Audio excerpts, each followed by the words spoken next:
So this young woman went to visit her boyfriend on the 12th of August 2024. And the next day, something terrible happened to her. It was said the boyfriend woke up and called a nurse, telling the nurse that he was coming with his girlfriend, that she was seriously ill. 24-year-old Sia Kamara was said to be perfectly in good health when she left her parents' house on the 12th of August 2024 on a Monday to her boyfriend's house, 30-something-year-old Abdul Baku. She was perfectly fine, very strong, very healthy, and very alive. But just one night in her boyfriend's house, something mysteriously happened to her. Nobody knew at the time what had happened. Even the boyfriend did not know. She suddenly became unresponsive and he had to quickly rush her to the hospital, even calling a nurse ahead of time to prepare a space and to alert the doctors that there is an emergency coming. By the time he got to the hospital with Sia Kamara, it was almost too late because she was instantly pronounced dead on arrival.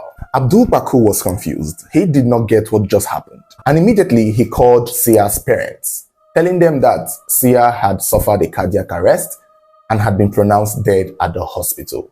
And this came as a shock to Sia's family. They were surprised.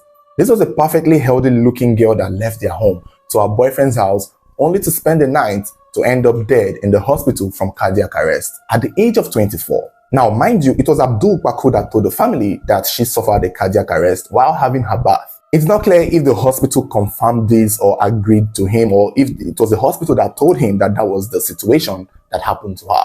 But it is possible because when the family came to the hospital, they saw Sia's body laying in the mortuary. But the family did not agree. They did not believe that this was their daughter.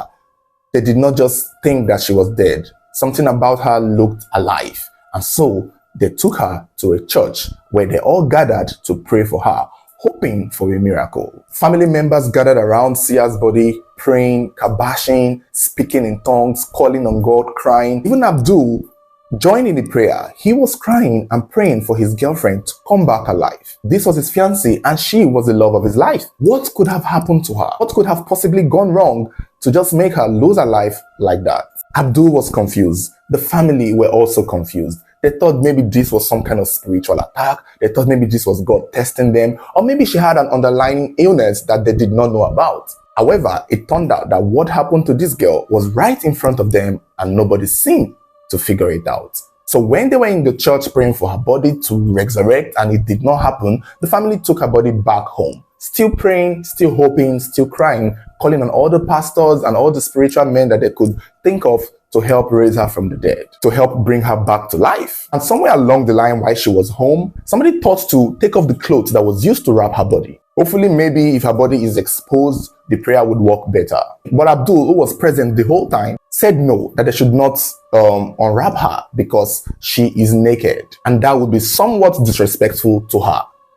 And the family thought, oh yeah, please, let's not naked her. Let's not strip her naked. She's unresponsive, but we still need to show her respect. And so they agreed not to strip her naked. After a while, they kept praying and nothing seemed to be happening. And then they somewhat finally accepted that their child, Sia Kamara, might be really dead for real. And so they eventually agreed to take her to the mortuary.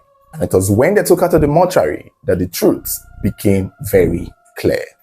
Because in the mortuary, she would still need to be stripped. Her body would need to be exposed. An autopsy would be conducted. Many things would be done while you're in the mortuary. There is everybody's naked in the mortuary. And when they took her to the mortuary attendant attending to the body discovered some strange marks around her body. Marks around her back, front, and it just looked like she had been in a fight of some sort. And the mortuary people decided to alert the family that, hey, sorry, your daughter that you brought here seemed to have bruises and marks and injuries all over her body. I hope you guys are aware so that it doesn't look like we did something shady in our establishment. And that was when the family began suspecting something strange. They're like, they didn't see this mark before. They didn't observe it. The hospital did not mention that something like this happened. And that was because she came in dead already. There was no need to try all of those things. And then they record when somebody offered to strip her naked at home and the boyfriend said, no, don't do that. And this was when they started looking at Abdul Baku, suspecting that he may know something about the death of Sia Kamara. And they ran an autopsy. And that was when it was discovered that she had a broken spine and several broken bones all over her. At the time of making this video, the police has not released details of the autopsy. This is just family members who are close to the story that are speaking up. They said that when the autopsy was done, they saw so many bruises that may have been as a result of someone hitting her or beating her up. Her bones were broken. 7 different parts of her body had broken bones, and serious bruises from slaps, hits, punches seemed to be consistent all around her body parts. And that was when the family decided to confront Abdul. And some sources are claiming that Abdul admitted to fighting with Sia the day she came to the house and may have overdone it to the point she lost her life. But I don't know if that is true, because currently they are in court battling for it, and Abdul has multiple lawyers defending him. So if he had admitted to beating Sia, that would not look good for him in court. But since he's in court with all these lawyers, there's a chance that he will plead not guilty. There's a chance that he will claim she came to his house with those bruises, which would mean that maybe somebody somewhere else did the beating and she came to his house to die. But right now, the family of Sia Kamara and people who like and who are familiar with the story believe that it was Abdul Paku that killed her, beating her to death and acting and pretending like he did not know what had happened to her. All the while they were praying and crying for this girl to come back alive, he was among them. Maybe he had reasons for her to come back alive. Maybe he did not mean to kill her, but at that time, he knew that he was the one who caused her death, but said nothing until it was discovered that she had all these injuries all over her body. And people wondered what could have been the reason for their fight. What did she do so badly that he had to beat her to stupor? You have to also know that Abdul Paku is a human rights activist. He's one of those people that fight against gender-based violence. Out if a woman is beaten, if somebody's right is being infringed. And here he is being the perpetrator of a gender-based violence, beating up a woman to the point she loses her life. How ironic. Although it was said the man who claimed to be cousin of Sia Kamara said that there were only 2 reasons why Abdul and Sia fought. And one of the first reasons was because Sia calls him by the name Abdul, and that Abdul did not like it. That it enraged him whenever Sia calls him by his name. That he always preferred her to call him by his pet name. You know, one of those honey, baby, sweetheart. But whenever she calls him by his name, Abdul, he flares up and can get really violent. And that is a very interesting reason to be really aggressive to your partner when they call you by your name. That is a red flag to me, honestly. If I was Sia and there was a day I call you by your name and you flare up to the point it looks like it's about to get violent, I'm gonna leave. I feel like that is a red flag because it's your name, Abdul. And even if she calls you by sweetheart and honey all the time, if you guys are having an exchange or a serious argument, she might want to call you by your name. And if that adds to the injury or adds to your anger to the point you raise your hand and break 7 of her bones, yeah, then you're a monster. The cousin also claimed that there was another reason they fought, which was the idea of Sia going to the United States to see her relatives. Abdul was so much against Sia traveling to the USA. This man is probably just insecure. If these were the 2 reasons why they fought, and this could be one of the 2 reasons why he would have beaten her to the point he breaks 7 of her bones till she loses her life, then this is a very unserious, crazy monster, in my opinion. People were really surprised that Abdul Baku could do such a thing. And I think that was why the family did not suspect him at the initial stage. If it was in a country like Nigeria, where, you know, we are very, very particular, regardless of who you are, once your girlfriend dies in your house, they lock you up immediately until you can prove that you have no hand in it. But for this one, Abdul Baku is, again, a businessman and a very nice person to a lot of people. People know him to be nice. It's the family of Sia love him. They know that he's a nice person. That's why nobody looked at him. That's why they believed him when he said cardiac arrest. That's why nobody suspected him. That's why they let him in the space to pray. Nobody thought to look at him because he presented as such a good person. And even the cousin self mentioning the things that they fought over a pet's name and over a plane ticket is not strong enough. If it was some sort of cheating scandal or infidelity issue or money issue, then, you know, it would be a lot more quick to snap your thoughts towards thinking that Abdul did something to this girl. But, you know, my mind would not have gone. If she was my cousin and I know that the only two things they fight over is plane ticket and pet names, I would not think to suspect him on the go.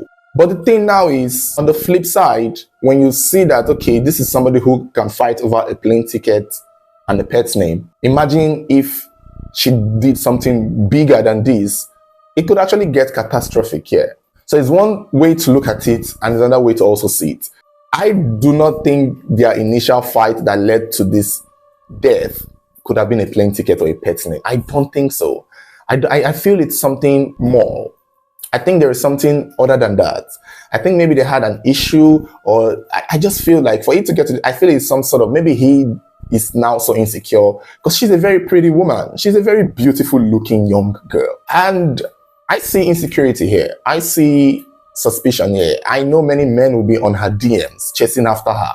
And I think if she entertains one or responds to one, or maybe use an emoji to reply to one of the men on her DM, or so much as receive a gift from a man, that could set somebody like Abdul Baku up. That could really get to his nerves. So if you keep quiet, the government or the people in the law, they have a way of manipulating it. And now that Abdul Baku has hired over 18 lawyers allegedly to defend himself with a monster for a boyfriend, what are the chances that Sia Kamara would get justice? I mean, if you have to look at it on the flip side though, you know, some people would argue that maybe he had a point. Maybe she came to the house already injured and bruised. Maybe somebody did beat her before she came there. But the question or the thing would be, didn't he notice it?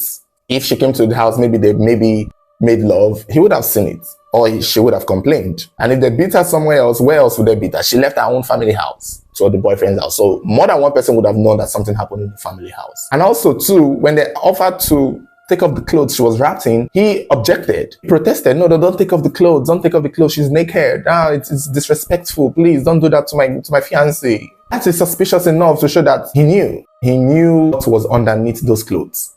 He knew what people will find underneath those clothes. But with all this pointing towards him, with all these arrows making him look guilty already, what are the chances that Sia Kamara will get justice? What are the possibilities? Sierra Leone, I really hope that you guys stand up for this one, because I understand that it's such a painful thing that every now and then young women get to lose their life, and whenever you guys stand to protest, nothing comes out.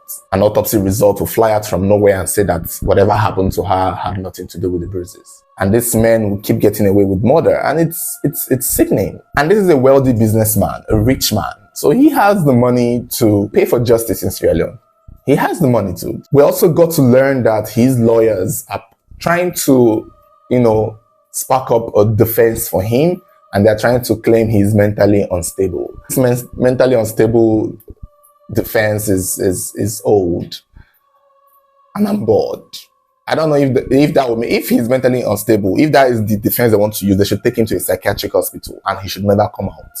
Wherever defense he wants to use, he should be locked up somewhere. That would be fair. Since you guys want to argue mental instability, and that's why he did what he did, so that he'll be a victim. He now becomes the victim rather than the girl who he has killed. They will not say, oh, he's a victim, he needs treatment, not jail. Then take him to a madhouse and keep him there. Let him remain treated, because if his kind of madness is the one that breaks bones in young girls and kill them and lie and go to church and pray, and then he should stay in a mental institution for the duration of the sentence. I really hope she finds justice, and we'll be following this story to see how it unfolds. Even though when it comes to Sierra Leone crime stories like this, we know for somewhat reason it may not get the results we pray for. But we'll be watching, we'll be following, and as the people are protesting, we are rooting for them, and we are hoping that the judicial system is fair and delivers the right judgment in favor of the victim. Thank you guys for watching. Don't forget to like, share, and subscribe if you haven't subscribed. You can also turn on your notification button, so whenever there's a new video, you'll be the first to get notified. Thank you.